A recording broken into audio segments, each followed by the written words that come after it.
దేవతలు అనంతునితో ఇలా వేడుకుంటున్నారు. హరి, నశించిపోయారనుకున్న రాక్షసులకు ఈ వృత్రుడు మళ్ళీ మొదలై మా ఆపదలకు కారణమయ్యాడు. ఈ రాక్షసుడు తుది మొదలు లేనివాడు.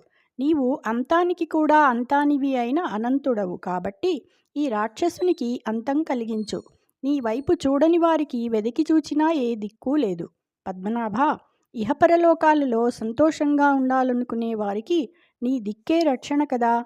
భీకరమైన ఆకారం గల ఈ వృత్రాసురుడు మా తేజస్సులతో పాటు ఆయుధాలను కూడా మింగివేశాడు. ముల్లోకాలను మింగుతున్నాడు. అభవా, ఇతని గర్వాన్ని అణచివేసి అన్ని విధాలా మా అవమానం తొలగించు. అకట దిక్కులకెల్ల దిక్కైన మాకు నొక్క దిక్కును లేదు కాలూదనైన దిక్కుగా వయ్య నేడు మా దిక్కు జూచి దిక్కు లేకున్న వారల దిక్కు నీవా.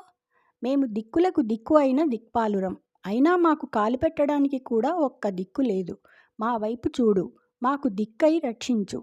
దిక్కులేని వారికి నీవే దిక్కు కదా. జయ శ్రీకృష్ణ.